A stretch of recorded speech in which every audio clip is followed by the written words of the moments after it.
اس وقت ہمیں یہ دیکھنا ہے کہ ملک کے حالات کیسے ہیں۔ 2022-23 کے آغاز میں ریزروز کا لیول تقریباً 8-9 ارب ڈالر تک گر چکا تھا، اور آئی ایم ایف نے ایمرجنسی پروگرام پاکستان کو دے کر بچایا، and we should thank the I M F. آج کی پوزیشن یہ ہے کہ پاکستان کے ریزروز جو ہیں وہ 17 ارب ڈالر۔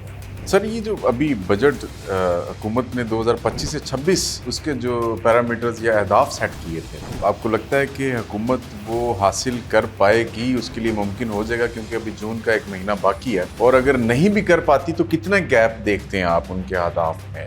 پچھلے 10-15 سال سے ہمارے جو خسارہ ہے بجٹ کا وہ آسمان تک پہنچتا رہا، جسے کہتے ہیں نا قرضے کا بوجھ، وہ بہت بڑھتا رہا۔ 3 لاکھ سے بڑھ کر 3,50,000 تک ایک شخص کے سر پر حکومتی ڈیٹ ہے۔ 3,56,000 جی پہنچ چکا ہے۔ پبلک ڈیٹ کا جو بوجھ تھا 75% تک پہنچ چکا تھا، اب وہ گر گیا ہے۔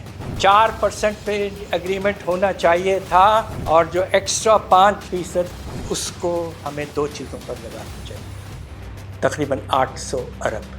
سب سے پہلے ڈیولپمنٹ، آدھا جو ہے آپ ریلیف، پیٹرولیم لیوی کو کم کریں۔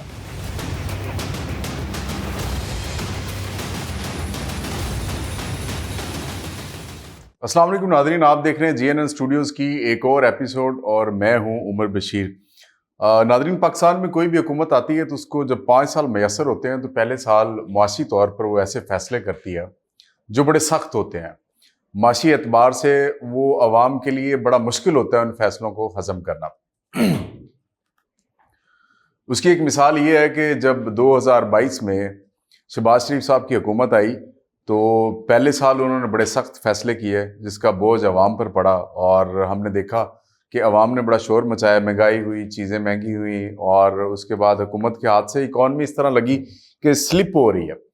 لیکن بعد میں کچھ سٹیبل ہوئی، اسٹیگنٹ ہوئی، اور اسی طرح معاملہ چلتا رہا۔ لیکن آج جب 2026 سے 27 مالی سال کا بجٹ آنے والا ہے تو آج بھی صورتحال کوئی 2022 سے مختلف نہیں ہے۔ ہوتا تو یہ کہ پہلے سال سخت فیصلے ہوتے، لیکن ان کا ثمر آخری 2-3 سالوں میں حکومت عوام کو دیتی ہے۔ لیکن آج بھی اسی طرح کے فیصلوں کی امید کی جا رہی، کیونکہ ایک تو عوام کے اوپر مہنگائی کا بوجھ پہلے سے بہت زیادہ ہے، پھر آئی ایم ایف کی کچھ پالیسیز کی وجہ سے عوام کے پاس یا حکومت کے پاس زیادہ کشن کسی جانب نہیں بچا۔ اس کی کیا وجہ ہے؟ کیا حکومت اس دفعہ عوام کا بجٹ پیش کرے گی یا پھر وہ آئی ایم ایف والا بجٹ ہوگا؟ اور کیونکہ گزشتہ سالوں میں حکومت نہ تو سرمایہ کاری بڑھا سکی، نہ F D I foreign direct investment کوئی اتنی خاص آئی، اور جی ڈی پی گروتھ بھی کوئی اتنی خاص نظر نہیں آتی۔ اس کے علاوہ سیونگز اور ریمیٹنسز والا معاملہ بھی تقریباً ہاتھ سے نکلتا ہوا نظر آ رہا ہے۔ آپ کے سامنے اس ساری تصویر کو رکھنے کے لیے آج جو میرے مہمان ہیں وہ حفیظ پاشا صاحب ہیں، سب جانتے ہیں، پاکستان کے وزیر خزانہ بھی رہ چکے ہیں، 2-3 دفعہ دیگر منسٹریز میں بھی رہ چکے ہوئے ہیں۔ اور ان کی ایک خاص بات یہ ہے کہ جب آئی ایم ایف سے نیگوشیشنز کی بات ہوتی ہے تو حفیظ پاشا صاحب ہی تھے جنہوں نے آئی ایم ایف کی آنکھوں میں آنکھیں ڈال کر اپنی شرائط منوا کر جو ہے نا وہ لون لیا تھا۔ انفارچونیٹلی اب وہ فقدان نظر آتا ہے۔ اب کمپیٹنسی یہی سمجھا جاتا ہے کہ جی جو آئی ایم ایف کی شرائط کو مان کے حکومت کے لیے لون لے آئے گا وہ کمپیٹنٹ نہ ہوتا ہے۔ تو حفیظ پاشا صاحب سے جانتے ہیں کہ جی ملک کی اکانومی کی صورتحال کیا ہے۔ السلام علیکم سر۔ وعلیکم السلام۔ بسم اللہ الرحمن الرحیم۔ ماشاء اللہ، آپ نے ایک بہت مناسب انٹروڈکٹری سمری پیش کی ہے، اور اس وقت ہمیں یہ دیکھنا ہے کہ ملک کے حالات کیسے ہیں سر، اور خاص طور پہ آپ نے کہا ہے کہ 2022 جیسے کیا حالات ہیں یا کچھ مختلف ہیں۔ مجھے اس بات کہتے ہوئے خوشی ہے کہ اللہ کے فضل سے پاکستان کے معاشی حالات کچھ حد تک بہتر ہیں۔ اچھا، اور اس کی کیا وجہ؟ 2022 میں ہوا تھا کہ سال کے آغاز میں 2022-23 کے آغاز میں ریزروز کا لیول تقریباً 8-9 ارب ڈالر تک گر چکا تھا، اور سال کے دوران ایک تقریباً ہم دیوالی کے قریب آ گئے، ڈپلیٹ ہو چکا ہوا تھا بالکل 4 میکسیمم، اور آئی ایم ایف نے ایمرجنسی پروگرام پاکستان کو دے کر بچایا، and we should thank the I M F. اس وقت اللہ کے فضل سے آج کی پوزیشن یہ ہے کہ پاکستان کے ریزروز جو ہیں وہ 17 ارب ڈالر ہیں. ٹھیک. اور یہ ایک مناسب لیول ہے، بیکاز یہ کہا جاتا ہے کہ جب کسی ملک کے ریزروز کا پیمانہ جو ہے وہ درآمدات سے 3 گنا ہو، منتھلی درآمدات سے، ہمارے منتھلی درآمدات 6 ارب ڈالر کے قریب ہے، تو ہمارا جو ریزرو ریشو ہے وہ تقریباً 3 کے نیچے تھوڑا سا نیچے ہے، پہنچ چکا ہے. ٹھیک. Conditions are better.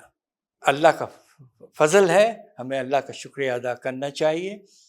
اور تھوڑا سا جو نقصان ہوا ہے وہ ہمارے مڈل ایسٹ کی جنگ کی وجہ سے ہوا ہے. اچھا.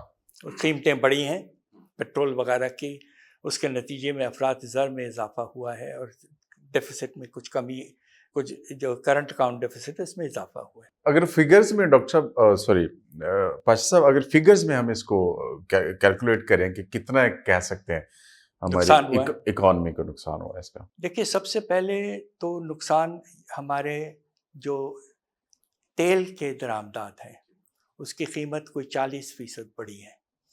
سالانہ ہمارے امپورٹ جو ہوتے ہیں تیل کے وہ 14 ارب ڈالر کے ہوتے ہیں، تو اس سے ہی 5.5 سے 6 ارب ڈالر کا نقصان ہوا ہے. اگر یہ قیمت بڑھتی رہے اور یا قائم رہے اور اگلے 1 سال اور سیز فائر وغیرہ نہ ہو اور اسٹریٹ آف ہارموز بند رہے، تو اس کے نتیجے میں صرف اس میں 6 ارب ڈالر کا نقصان ہو سکتا ہے درآمدات کے اضافے کے بعد. صحیح. دوسری طرف ہمارے جو تحصیلات ہیں، ریمیٹنسز، ان میں اس لیے کمی آئے گی کہ جو 55% ہمارے ریمیٹنسز جو ہیں وہ مڈل ایسٹ سے تھے، وہ مڈل ایسٹ سے ہیں، اور خاص طور پہ سعودی عربیہ اور UAE. بالکل ٹھیک. اور ان میں کمی کا پیمانہ جو ہے وہ نظر آنے لگا ہے. اور میرا اپنا اندازہ ہے کہ اگر حالات خراب رہے تو ہمارے ریزروز میں بھی 4 سے 5 ارب ڈالر کی کمی آئے گی. اس لیے پاکستان کی جو ایفرٹس ہیں وہ بڑی with the gravity and بہت. اور میں فخر سے اپنے ملک کے بارے میں کہنا چاہتا ہوں کہ پاکستان کی لیڈرشپ نے بہترین نیگوشیشن ایبلٹی ثابت کی ہے. سر اس کے اوپر میرے پاس کچھ کوسچنز ہیں آپ کے لیے. وہ بعد میں، پہلے میں یہ انالیسس تو پوری کر لوں کہ 6 ارب ڈالر تو نقصان ہوگا اگر یہ قیمت ہائی رہی تیل کی قیمتوں میں کی وجہ سے، امپورٹ بل میں، اور دوسرا ریمیٹنسز میں 4 سے 5 بلین ڈالر کی کمی. پھر تیسرا جو ہو سکتا ہے کہ ہمارے ایکسپورٹ کچھ متاثر ہوں، اس لیے کہ ساری دنیا میں ریسیشن آ جائے گا اور شروع ہو گیا ہے. اور سب سے امپورٹنٹ ہمارے ایکسپورٹس کا مارکیٹ جو ہے وہ یورپین یونین ڈاؤن تیل کی قیمت کی وجہ سے، تو اس کی وجہ سے بھی ہمارے امپورٹس میں 3 سے 4 ارب ڈالر کا نقصان ہو سکتا ہے. تو کل نقصان 13 ارب ڈالر کی رینج میں ہے خدا نخواستہ. تو اس لیے یہ دیکھنا ہے کہ دوسرے اکاؤنٹس پر کیا پوزیشن ہوتی ہے. تو خطرہ موجود ہے، مگر سال کے آغاز میں اللہ کے فضل سے حالات بہتر ہیں، اور اگر پاکستان کی نیگوشیٹنگ ایبلٹی کامیاب ہو جاتی ہے اور ایک سسٹینیبل سیز فائر اور جنگ کی ختمی ہو جاتی ہے تو اللہ کے فضل سے پاکستان قائم اپنے ریزروز کو رکھ پائے گا. بالکل ٹھیک ہے. سر یہ جو ابھی بجٹ حکومت نے 2025 سے 26 اس کے جو پیرامیٹرز یا اہداف سیٹ کیے تھے کہ جی ہم نے یہ حاصل کرنا ہے، آپ کو لگتا ہے کہ حکومت وہ حاصل کر پائے گی؟ اس کے لیے ممکن ہو جائے گا؟ کیونکہ ابھی جون کا 1 مہینہ باقی ہے، اور اگر نہیں بھی کر پاتی تو کتنا گیپ دیکھتے ہیں آپ ان کے اہداف میں جو حکومت نے سیٹ کیا؟ دیکھیے، ایک میں آپ کو ایک اور پازیٹیو بات بتانا چاہتا ہوں. پاکستان کی تاریخ میں ہوا یہ ہے کہ پچھلے 10-15 سال سے ہمارے جو خسارہ ہے بجٹ کا وہ آسمان تک پہنچتا رہا. اور ایک وقت ایسا تھا کہ ہمارا خسارہ سالانہ 7 سے 8% GDP کا ہو جاتا تھا، بہت بڑا ڈیفیسٹ. اور اس کے تیزی سے ہمارا جو پبلک ڈیٹ ہے، قوم کا جو جسے کہتے ہیں نا قرضے کا بوجھ، وہ بہت بڑھتا رہا.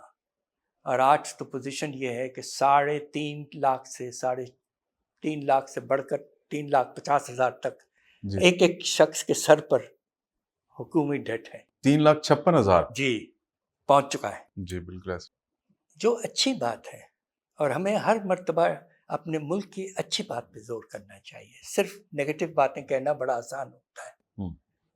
اور میں ایک پروفیسر ہوں، میری رسپانسبلٹی ہے کہ میں ریسرچ کے بیسس پر بات کروں. بات یہ ہے کہ ریزرو کی بات تو ہماری ہو گئی کہ اللہ کے فضل سے ریزروز تقریباً 3 مہینے کے لیول پہ ہیں. اب بجٹ ڈیفیسٹ پہ آ جائیے.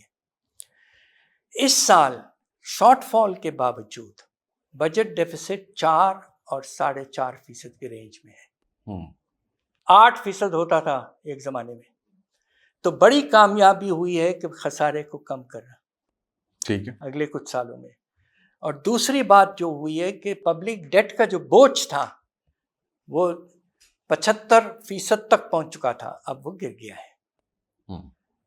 ایک بڑی واضح طور پر جیسے ہماری زندگی آئین کی قدر میں گزری ہے، ہمارے لیے ہمارا کانسٹیٹیوشن کے جو ریگولیشنز اینڈ لاز ہیں وہ بہت امپورٹنٹ ہیں. ایک بات میں آپ کو کہہ دوں جو بہت کم لوگوں کو اندازہ ہوگا، پاکستان نے ایک بہترین لا پاس کیا تھا، fiscal responsibility and debt limitation act. اس کے تحت یہ کہا گیا تھا کہ کچھ سالوں میں آپ اپنا خسارہ جو اس وقت 7-8% ہو چکا تھا جی اس کو 4 پہ لے آئے. پاکستان لے آیا ہے. تو اب ہمیں انکل آئی ایم ایف سے کہنا چاہیے، میں انکل اس لیے کہہ رہا ہوں کہ ہمارے لوگ آج کل آئی ایم ایف کو انکل سمجھتے ہیں. آئی ایم ایف کے جو افسران ہوتے ہیں نا، ان سے مشکل سوالات کرو تو جواب دے نہیں پاتے، اس لیے مجھ سے ڈرتے تھے. ایک بڑا لیڈر آیا میرے پاس، کہتا ہے doctor you quote so many statistics. ایسے میری زندگی گزری ہے میرے ملک میں، تو مجھے نہیں پتا ہوگا تو کسے پتا ہوگا؟ whenever I quote a statistic you give another number and that is right. تو بات یہ ہے کہ آئی ایم ایف کو سمجھا دیں بھائی ہمارا آئین، ہمارے لاز نے کہا ہے کہ 2 چیزیں ہونی چاہیے، کہ خسارہ 4% تک پہنچ جائے اور آپ کا ڈیٹ کا جو بوجھ ہے وہ گرتا رہے. یہ دونوں چیزیں ہو رہی ہیں پاکستان. بالکل. اگلے سال کا بجٹ ٹارگیٹ ہمارے معصوم نیگوشیٹرز نے کیا ایکسیپٹ کیا ہے آپ کو پتا ہے؟ 3.5% of the G D P. 3.7 نہیں وہ تو گروتھ ریٹ ہے، یہ ڈیفیسٹ کی بات. اچھا ٹھیک. 3.5%. They should have quoted the constitution and the laws of Pakistan and the fact that we have reduced public debt. 4% پہ اگریمنٹ ہونا چاہیے تھا، اور جو ایکسٹرا 5.5% اس کو ہمیں 2 چیزوں پر لگانا چاہیے تھا، تقریباً 800 ارب. اچھا. سب سے پہلے ڈیولپمنٹ کے اخراجات اس حد تک کم ہو چکے ہیں کہ فیڈرل گورنمنٹ کے بجٹ میں ایک زمانے میں 20% خرچہ جو ہوتا تھا وہ ڈیولپمنٹ ایکسپینڈیچر یعنی کہ پبلک سیکٹر ڈیولپمنٹ پروگرام پہ ہوتا تھا. بالکل ٹھیک. آج آپ کو پتا ہے کتنا ریشو ہے؟ وہ 8 یا 9% ختم ہو گیا ہے. اور خود پلاننگ منسٹر نے کل مجبوراً کہا کہ بھائی ہمیں تو پیسہ ہی نہیں مل رہا ہے. Without priority and strategic development spending, how will the country grow? اور میں ایک سب سے امپورٹنٹ سیکٹر آپ کو ہائی لائٹ کر دوں. اچھا. آپ خود گیس کریں. Water resources. ہندوستان نے انڈس واٹر ٹریٹی سے بھاگ گیا ہے اور کوشش کر رہا ہے پاکستان کی سپلائی کو روکے. ہمیں 200% پرائرٹی دینا چاہیے آن واٹر ریسورسز. بالکل ٹھیک ہے. اب آپ یہ سوچئے کہ جو ڈیمز وغیرہ چل رہے ہیں اس وقت، آپ کو تو نام سارے پتہ ہیں، 10 سال سے بھی زیادہ چل رہے ہیں، اس لیے کہ خرچہ ہی نہیں کر رہے ہیں ہم، ان کی کاسٹ بڑھتی جا رہی ہے. ٹوٹل کاسٹ جو ہے ہمارے واٹر ریسورسز کے پرائرٹی پروجیکٹس، تاکہ پاکستان کو ہندوستان نقصان نہ پہنچ پائے، وہ سالانہ اور پروجیکٹس کی جو تھرو فارورڈ کاسٹ ہے اس وقت 1500 ارب. اچھا. اور خرچہ کتنا کر رہے ہیں آپ؟ 130 ارب. 10 سال لگیں گے اور اس میں قیمتیں بڑھتی جائیں گی. ٹائم ہیز کم کہ بجٹ ڈیفیسٹ کو 3.5 سے اوپر آئی ایم ایف سے اگریمنٹ کر کے اسٹریٹجک وجوہات کے بنا 4 پہ لے جائیں اور آدھا حصہ جو ہے اس کا ڈیولپمنٹ سپینڈنگ پہ لے جائیں تقریباً 400 کروڑ ارب. اور وہ سارے 400 ارب 1-2 سال میں خرچ کر کے واٹر ریسورسز کے پروجیکٹس ختم کریں. فار گاڈ سیک ڈیمز کو کنسٹرکشن ختم تاکہ وہ برڈن نہ پڑے. ایبسولوٹلی. اور یہ نہ ہو کہ Hindustan gets away by stopping the supplies of water to us. We have to make proper emergency arrangements. بالکل ٹھیک. یہ تو تقریباً جنگ کا خرچہ ہے. تو اس طرح کی باتیں ہم کیوں نہیں کر سکتے اور کیوں نہیں سمجھا سکتے؟ خاص طور پہ جب پاکستان اتنا بڑا رول پلے کر رہا ہے دنیا میں کہ جنگ کو کوشش کر رہا ہے کہ پیس کی طرف جائے، تو کچھ تو قدر کرو بھائی پاکستان کی. I M F is a institution located in Washington. Last time we fought a war with India, so we have given 100 billion to army for that compensation. Yes. That they spent rocket and they Yes. burned the fuel. Yes. تو اب وقت یہ ہے کہ پاکستان کو جو میں نے کہا کہ بجٹ ڈیفیسٹ بہت کم کر دیا ٹارگٹ، اب جو آدھا میں نے کہا آپ ڈیولپمنٹ پہ لگائیں. ٹھیک. آدھا جو ہے آپ ریلیف. اب ریلیف کا کیا پیمانہ ہے؟ نمبر 1 پیٹرولیم لیوی کو کم کریں. اچھا. اب آپ یہ دیکھیے ہماری حکومت کی خوبصورتی کہ جب وقت آیا 2023-24 وغیرہ کے قریب تو گورنمنٹ نے چپ چاپ سے سیلز ٹیکس میں پیٹرولیم پروڈکٹس نکال دیا اور اس کو پیٹرولیم لیوی میں لے کے چلے گئے، اور جو ٹیکس میں تھا اس کو نان ٹیکس بنا دیا. کیوں کیا؟ تاکہ شیئرنگ ود دا پروونسز 57.5% نہ کرنا پڑے. اور دوسرا جب ریٹ بڑھائیں گے تو اٹس اے نان ٹیکس، تو پارلیمنٹ میں نہیں جانے کی ضرورت، وہ تو قیمت ہے ایک لحاظ سے.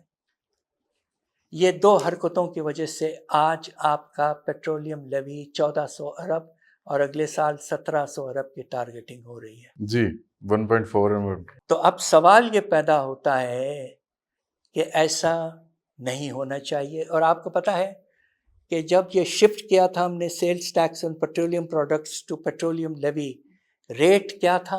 18%. آج جو پیٹرولیم لیوی کا ریٹ ہے وہ 35 سے 40% تک جا چکا ہے. یہ کمپلیٹلی ان ایکسیپٹیبل ہے. اور اس کی وجہ کیا ہے؟ وجہ یہ ہے کہ صرف پیٹرولیم کی وجہ سے قیمتیں ٹرانسپورٹ کی نہیں بڑھتی ہیں. ٹرانسپورٹ تو ہر چیز میں ہے، ہر چیز کی قیمت بڑھتی ہے. بالکل. اب آپ دیکھیے جب پیٹرول کی قیمت پرانی قیمت تھی 300 کے نیچے، اس وقت جو انفلیشن ریٹ آف انفلیشن تھا وہ 5% تھا. آج CPI 11، SPI 15. اور یہ صرف اس لیے ہوا ہے کہ پیٹرولیم کی قیمتیں آپ نے آسمان تک پہنچا دی. We have to bring down the petroleum levy rate to 18%. We also have to bring it back within the tax نظام. آپ کو حیرت ہوگی کہ IMF treats it as a tax اور ہم بڑی سلوک سے تاکہ شیئرنگ نہ کرنا پڑے اس کو ہم نان ٹیکس رجیم میں لے کے چلے گئے. IMF has not accepted that. IMF also characterizes it like we do as a tax. لیکن سر IMF یہ بھی تو ساتھ میں کہہ رہا ہے کہ GST کو 18 سے بڑھا کر 19% کر دیا جائے. اسی طرح کچھ اور ڈیمانڈز بھی ہیں. کچھ میں نے آپ کی پرانی ویڈیوز دیکھی جس میں آپ نے کچھ وے آؤٹ بتائے ہوئے تھے کہ ہمیں یہ بڑی انسٹنٹلی کرنے کی ضرورت ہے تاکہ ہم اس محنت سے اس سے لڑ سکیں. لیکن یہ جو 18 سے 19% کر دیں گے اگر GST حکومت کر دیتی ہے تو اس سے عام آدمی کی زندگی پر کیا اثر پڑے گا؟ CPI یا SPI نیگیٹو. سراسر غلط. انفلیشن مزید بڑھنی شروع ہو گئی. ڈائریکٹ ٹیکس ہے بھائی خدا کے لیے، اور ہمارا ریٹ 18 دوسرے ملکوں سے زیادہ ہے. عام طور پہ ہمارے ہاں بھی کچھ سال پہلے یہ میں نے جب حکومت میں تھا غلطی سے 12.5%. پھر 15 اور آج 18۔ انڈائریکٹ ٹیکسز کا ریونیو شیئر 60% سے زیادہ ہے، اور اسپیشلی اگر آپ انکلوڈ کریں پیٹرولیم لیوی تو بہت زیادہ ہے۔ Pakistan has to focus on equitable, انصاف کے بیسس پر نظام ہو ٹیکس کا۔ اس کے لیے ڈائریکٹ ٹیکسز بڑھنا چاہیے، اس کی براڈ بیسنگ ہونی چاہیے، اور اس کے نتیجے میں انڈائریکٹ ٹیکسز کے ریٹس کم ہونی چاہیے۔ اب میں چھوٹا سا اگزامپل آپ کو دے دیتا ہوں۔ ہمارا جو بڑا صنعتی شعبہ ہے لارج اسکیل مینوفیکچرنگ سیکٹر، ماشاء اللہ جب بھی ہمارے یہاں شرح نمو 6-7% پہ گئی ہے، اس کی سب سے بڑی وجہ ہے ہمارے یہ جو سیکٹر ہے لارج اسکیل مینوفیکچرنگ سیکٹر میں ہائی گروتھ، کبھی 12% تک بھی گئے۔ پچھلے 5 سال ہماری جو گروتھ ریٹ ہے وہ کم ہونے کی وجہ انڈسٹری بیٹھ گئی ہے۔ کیوں بیٹھی؟ سب سے بڑی وجہ بوجھ جو ٹیکسز کا ہے ہمارے لارج اسکیل مینوفیکچرنگ سیکٹر 36%، 3 گنا ہے باقی نظام پر جو ٹیکس لگا ہے پاکستان بھر میں۔ یہ کون سا نظام ہے بھائی؟ جو آپ کا سب سے گروتھ اورینٹڈ سیکٹر جس میں انویسٹمنٹ سب سے زیادہ ہونی چاہیے، اس کو آپ نے بالکل دبا کے رکھ دی۔ دوسری وجہ انڈسٹری پہ جو بجلی اور گیس کی نرخیں جو بڑھائی گئی ہیں، آپ کو پتہ ہے اس وقت پچھلے 5 سال میں قیمتیں 2.5 گنا ہو چکی ہیں، 2.5 گنا۔ بالکل ایسے۔ تو یہ سب چیزیں ٹھیک کریں بھائی، 5 سال سے حکومت میں بیٹھے ہوئے ہیں آپ، یہی چیزیں آپ نہیں کی ہیں غلط، ٹھیک کریں۔ Time has come. ٹیکس کا بوجھ مختلف سیکٹرز میں لے جائیں، اور 3 شعبے ایسے ہیں انکم کے، ٹیکس کے، جس میں بے شمار گنجائش۔ سب سے پہلے آپ کا پراپرٹی، جو بڑی بڑی پراپرٹیاں پاکستان میں کھڑی ہوئی ہیں، عمارتیں، اپارٹمنٹ، یہ وہ۔ آپ کو پتہ ہے کہ پاکستان میں 6 ٹیکسز ہیں پراپرٹی پر، فیڈرل، پروونشل، لوکل۔ کلیکٹ کتنا ہوتا ہے؟ 0.2% آف دا GDP، یعنی کہ 200 ارب۔ منیمم پوٹینشل 1% کے قریب، 5 گنا۔ اور سمپل پروٹیکٹ، ایویژن کی گنجائش نہیں ہے۔ پراپرٹیاں تو نظر آ رہی ہیں، ایویژن تو ڈاکیومنٹیشن میں ہوتی ہے، فائنینشیل ٹرانزیکشن میں ہوتی ہے، یہاں تو پراپرٹیاں کھڑی ہوئی ہیں۔ خدا کے لیے مناسب ٹیکس کریں، بڑے بڑے پراپرٹیز پہ ٹیکس لگائیں، کیپٹل گینز ٹیکس لگائیں، پراپرٹی ٹیکس لگائیں۔ نہیں لگایا اس لیے کہ وہ تو اشرفیاں ہیں۔ دوسری طرف جو سب سے بڑے اشرفیاں، زرعی شعبے کے بڑے زمیندار، 1% ملک کے کسان، 24% زمین ان کے ہاتھ میں ہے۔ بالکل ایسے ہی ہے، اور ٹیکس بھی کوئی نہیں۔ ٹیکس پچھلے 2 سال سے IMF کوشش کر رہی ہے کہ ایگریکلچرل انکم ٹیکس کو ڈیولپ کیا جائے۔ بیچ میں پروونشل حکومتوں نے، یہ پروونشل ٹیکس ہے تو اس کو تھوڑا سا اس کے لاز میں بھی تبدیلی لائے۔